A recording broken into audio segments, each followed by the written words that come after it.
Lexington Locals is focusing on the history of Lexington, specifically Lexington Historical Society for the month of November. And we met with Carol, it was awesome, so the new executive director.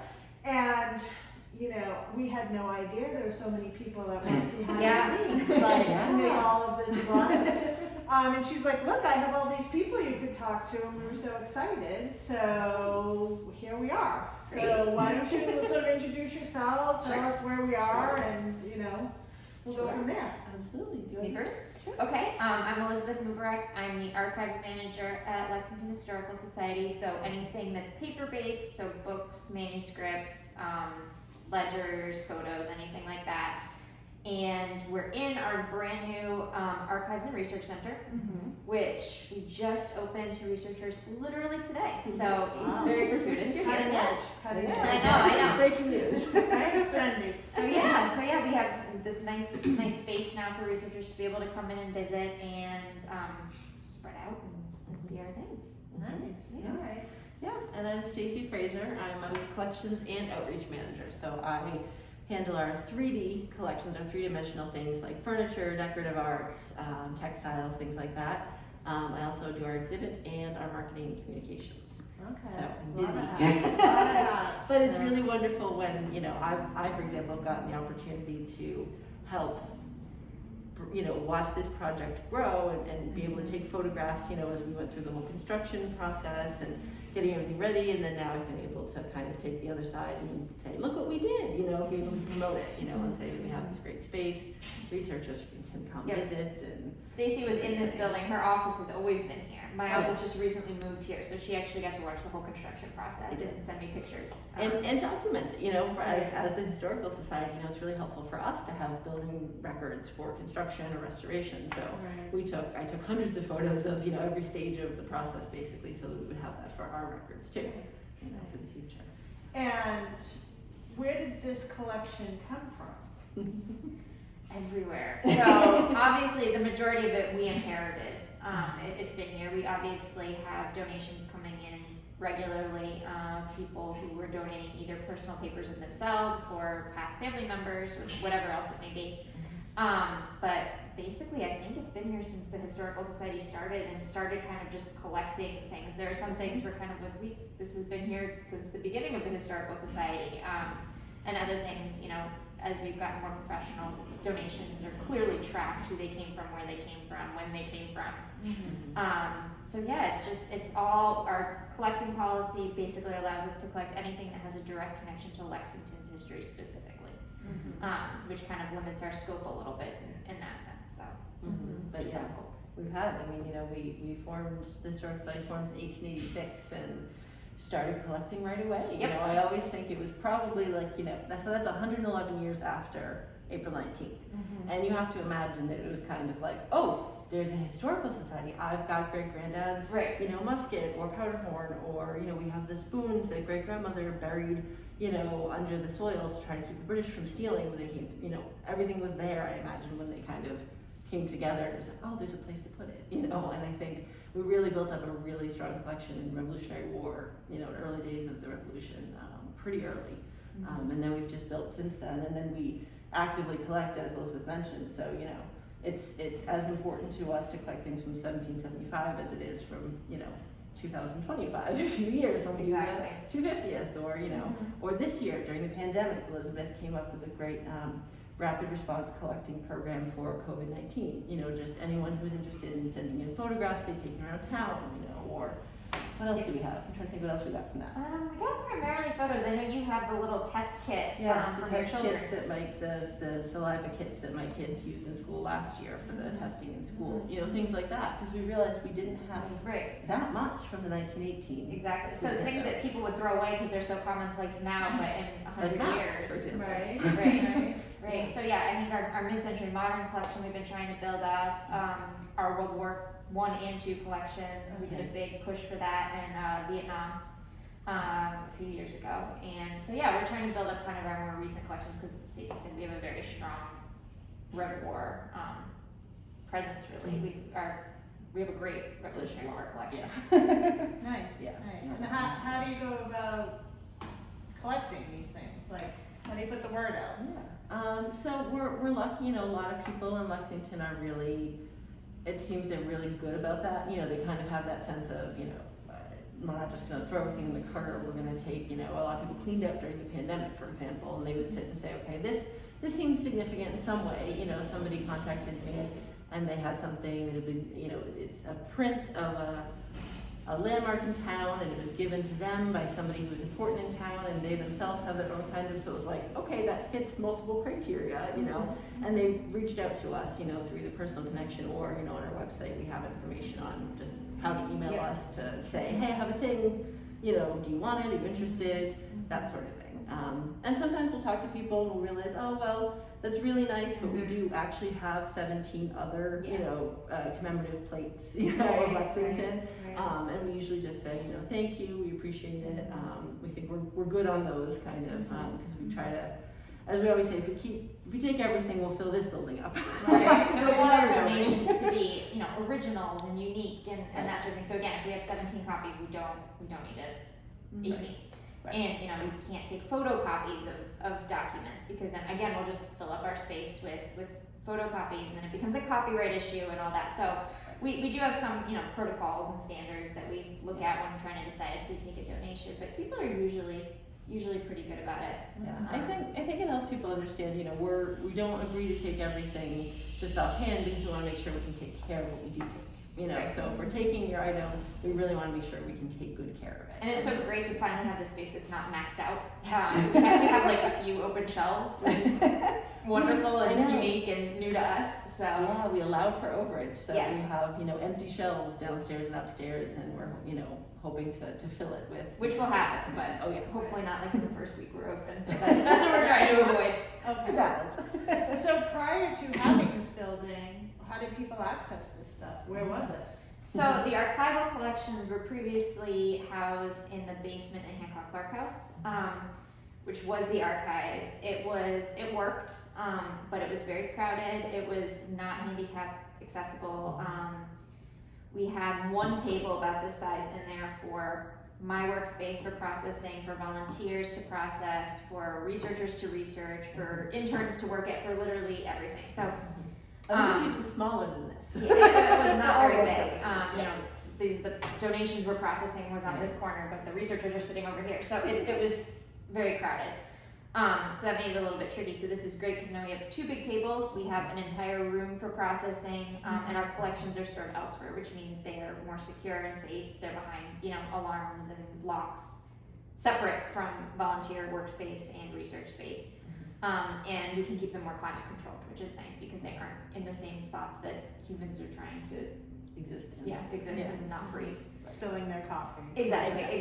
So so it's really expanded, us having that capability. And again, it really, can't be stated enough, that basement it's in perfectly good shape for storing artifacts. It was renovated over the years, and it's climate controlled, that sort of thing. So it's fine for the things that we still have there. We have institutional records there, that sort of thing. Things that researchers wouldn't want to pull off. Yeah, but just not friendly at all. It was down a dark staircase kind of thing. And here, you've seen the entrance when you're coming in the doors. It's much more welcoming, much more bright, sunny, a space you can feel comfortable in. We want people to feel comfortable giving us their collections, because we store them properly and well, and put a lot of care into that. So I feel like this screams that a little bit more than maybe that space did. But our collections, most of our collections were always stored here, so it's nice to have those in the same place now as well. Our object collections. We brought more of that together. I think I have some things, or we still have some things, like some of our framed artwork, signs. We have sign collection, things like that are at Hancock Park as well. But primarily everything is here, so that makes it a lot easier. If we have a researcher come in, we can say, okay, they're interested in this topic. We can pull 3 different things for them, and it's not kind of that's stored in a different building, or that's we can pull the physical objects and the archival collections, and they can kind of see them all, and the photos, all as one. and Yeah, exactly. So that's really nice to have everything for the most part in the same space. Again, we still do have storage over there, because it's perfectly fine, but it's mostly large items or institutional records that people don't want to see or care. Usually. They're there if people want them, but we can still access them. It's not and as we can common. bring them over here if necessary, but So who are the people that come in here to do research? good question. anybody.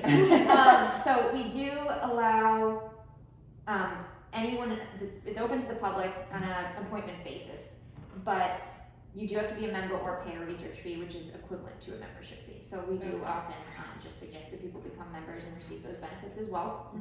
But it's anyone from students doing projects, high school projects, to, we've had Nathaniel Philbert in here before doing research for one of his books that just came out recently. We have had just local people doing research on their houses or on topics in town or whatever it might be. So I've had a researcher from, I forget if he was from somewhere in the UK, doing research on taverns. So he was going to, locations in the United States to research our taverns in comparison. So yeah, it's all over the place really. I don't know. Yeah, I mean, it's typically because the furniture and things like that are a little more niche, not always, but usually as the person kind of in charge of the furniture, the artwork, typically I'll get more, academics who are working on a book, or, someone who has a very specific question about a type of something, like, oh, I have another kind of clock that's like yours, can you tell me about yours, that sort of thing. But, Elizabeth will get sort of a broad range of really anyone. And I think that's, the nice thing is that seeing how people are gonna use the research, whether it's someone coming in, I know we have someone coming in soon to look at some things from the Robin Stone collection for the stone building reuse, committee discussions. There's a lot of things that have kind of happened in town recently where someone's come in and needed some background research to fill in, that they couldn't find at the town archives, and we were able to help with that, which is nice. We had two women in earlier today for our first day. We had a busy morning. One was doing research for Lexi her. So she was doing research on Ruth Morey for that, and then we had another woman in here doing research on enslaved people in Lexington. For that whole interpretation and movement that we're doing to kind of make that more of an obvious feature of our historic houses. So we've had kind of a big range of research topics, even in the first 2 weeks we have scheduled so far. Nice. Yeah, and we do get the sort of, quick questions kind of things. If it's something that's, a 5-10 minute, I can just look up the answer for you. We don't require people to make a research appointment for something like that. But we do get a lot of kind of, what color was my house in 1950? Or do you have a picture of my house in 1950? And we do try to put as many of those on our online collections as we can, just because then people can search through it on their own and have ease of access. They can request high resolution scans if that's something that they prefer, or come in and see it in person if they want. But it just, if it's just a quick, I'm curious kind of thing, it's nice to have that there for reference. Yeah, and this building was supposed to be closed for about a year or so for the construction. We really closed it a little bit before that because we had to prepare the collections to, move basically. So the ones that were coming from Hancock Park to come here. And then we had collections that were stored here that had to be moved into the historic house to be, move them out of the construction zone essentially. It's a lot of moving parts. There's a lot of moving parts. It was like musical houses for a couple of years. Where are our things? So another reason why it's so nice to have everything in one place. So we kind of were closed for longer than we expected. So now that we're actually open, it's kind of nice. Yeah, and then the pandemic obviously slowed everything down by about a year. Our original grand opening was scheduled for April of 2020. I believe, yes. Yeah. April 5th, 2020. And I think we rescheduled for June 2020. We were very optimistic. It'll be over by then. So. Yeah, no problem. Yeah. Yep, but in October. Right. October 2021 is when it actually happened. So. Yeah, but now they're actually open. It's, like I said, we had 2 people in today. We've had research appointments coming up. Yep. It's really one example that I gave. I was talking to Ross from the Minuteman the other day, and it's nice having the space because one of our researchers, Dr. Bob Bellinger, is working on looking at enslaved people in Lexington. He's another researcher who's working on that. And he's sitting here, he's doing research, he's going through archival boxes that, Elizabeth pulls from our storage, down below and upstairs. And, as we're sitting here, we have all of these books on the shelves here are reference materials. So they're often, some of them are, we have many copies of Beverly Kelly's book, and the photographs of Lexington, and we have lots of copies of the proceedings of the Historic Society Town Vital Records, and researchers can just come and, look at them while they're here. Browsing library. Right, and pull them. And then we realized as he was doing his research, because he's been availing himself, we also have a couple of 4 tavern ledgers in these exhibit cases here. And I realized when I'd opened one of them up for the ribbon cutting that there were the names of 2 free black men who had come and purchased things at here at the tavern. And I pointed it out to him. I was like, oh, we know this name, it's Peter Tulip, and we know Prince Esterbrook, so and then he realized, oh, I should look at those tavern ledgers, we have all this evidence of free black people purchasing goods and things like that, at the taverns, there's another one. So seeing a researcher use the space in multiple ways, looking at the archival records, the reference materials, it's almost organic too, and it's kind of a good experience for them to be able to have, It's just nice to have space, literally, for people to work in, not feel crowded or anything else. Yeah, great. So how do you, when you were growing up, how did you become an expert on, Oh, I don't know. I've always loved history. Okay. So I never really questioned that's what I was going to go to school for. I probably should have thought through it a little bit more, but I never did. And then I know, right? And then I did my master's degree in public history with a focus in archival studies. Oh, so, okay. Yeah. All right. So you were focused all the way. You Yes. didn't just fall into this. No. Yeah, it's a tricky field I feel like to just fall into because it does require so much. It's really hard to find a job in the field without at least, an undergrad in history, but ideally most people either have a public history degree or I think yours is museum studies, right? Yeah. Or MLIS degree. Yeah, I think almost everyone on our staff has a master's degree at this point. Yeah. Or close to. Yeah. One. Yeah, it is. It can be very tricky in that sense. I don't want to jump over you. No, it's fine. It's a competitive field, so I feel lucky to have found really? something. Yeah, yes. Okay. Nice. Yeah. And what about you, Stacey? Well, I grew up in Lexington, so I always tell people that, I didn't have a choice. Just, it's in the air, it's in the water around here.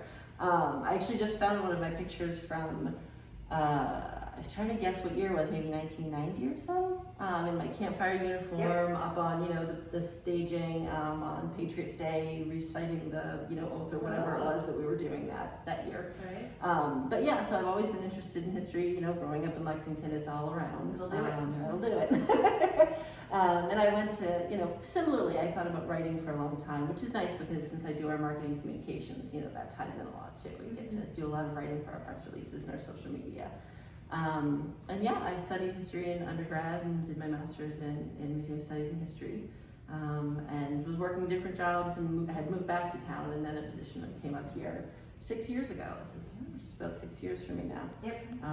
And it kind of worked out, and we have, a great team. We had only maybe 4 or 5 staff when I started.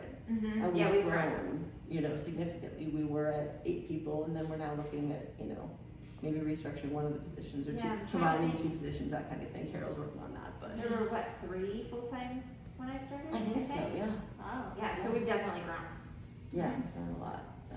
And it's, it's been a weird few years, obviously. We did a lot of virtual programming this year, which was really, really nice. It was nice having, we have our book groups on Tuesday nights, and they're still doing those virtually for the moment, and I'm actually hoping that they'll do them over the winter, because it's like, who wants to go out on a cold February night? Like, stay home, read the book, in your slippers, So we've really tried to sort of see how better we could serve, the community during the pandemic, and kind of meeting them where they were for history and that sort of thing. It's actually been great because, especially during the winter too, sometimes older people don't feel comfortable going out for evening events. It's dark, it's slippery, it's not super fun. So you have to reschedule.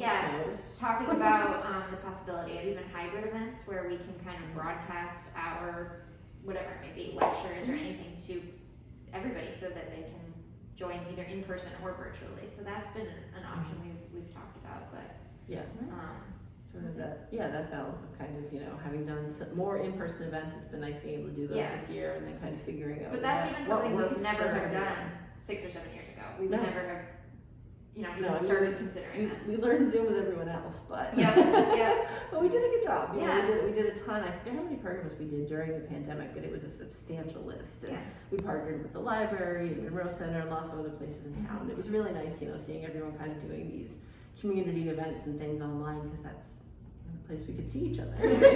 And now that we can actually see each other in person, and even so here, we have volunteers that were helping us pretty frequently, and they were kind of planning to come back in before we were going to reopen, and then during the pandemic they stayed home. Obviously, it was the safest place for them. But even like Nancy, who you met before, our volunteers have started to come back in and start working on projects with us, which helps, you know, we're a larger staff than we were before, but we're still small. So, you know, when we have a million processing projects or donations coming in, it's really helpful having volunteers who can, you know, fill out the paperwork, meet with people, that sort of thing. It's been really, really good. Yep, our go-to volunteers have been hugely helpful. So Nice. we're glad they came back. So, can anyone volunteer?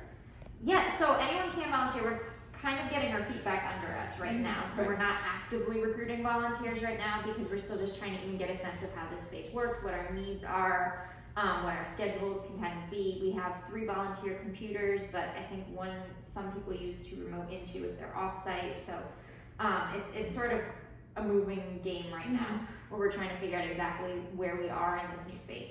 That being said, yes, we do have kind of a volunteer packet with positions that I worked on over the pandemic, and we're trying to kind of streamline the process so that people know exactly what they're getting into, exactly what we expect, exactly what they expect of us in terms of training or workspace, or you know, however many days we both agreed upon they'll be in per month. So yeah, it does require, especially based on the position, a fair amount of training. We have a database which is not particularly user friendly, so there is a little bit of training if you're going to work on a role with that. We're looking currently at potentially having some reading room monitors to work with visitors to the reading room and either pull boxes for them or just basically work with them on what they need, keep an eye on them and everything. So yeah, we'll see how it goes, but that's sort of our current needs and current what we're looking for. Yeah, and I could see that, depending on how often we're scheduling people, the reading room monitor need, we're gonna start training a couple of our collections committee members to do that work in the next month or two and see how that works. And like we said, if we find that the need is enough that people are really wanting to make research appointments almost every day, then, we'll lead people to be there. It kind of it's important to keep an eye on researchers, just make sure everything's going okay, make sure they don't need anything from us. It's good to have someone. See, this is why it's easier with me, because people are researching a table, they can't put it in their bag and take it with them. There's no way. Right. So there is a spot where I can kind of sit over through that window and just keep an eye on people, but my office is actually upstairs on the other side of the building, so it requires me not working in my office. So it's actually, and I can't be off site for meetings or if there's anything I need to cover anywhere else. So it kind of frees me up to be able to do a bit of that, which, again, we didn't have space for that before, and it also wasn't an issue because the researcher was basically in my office. So that was never a need that we had before, or space, anything we had space for before. But now that's becoming a little bit more of a need for us. So we'll see how it goes. Again, we're kind of playing it a little bit by ear as we sort of learn with the space and with what we have. Yeah, we'll see how it kind of plays out, and improve our procedures and that sort of thing as we go through and see how people are using the space. And we've already had, like this morning we had a researcher come in and say, oh, can I have the Wi-Fi password? And we're like, oh, we should set up a guest Wi-Fi network. Yeah, just things that we didn't think about having before. We should have thought about that, but until someone asks, sometimes you're like, oh, yep, absolutely, let's do that. So. Well, thank you very much for your time. And stay tuned for next week because we're going to see some things that they have hidden upstairs.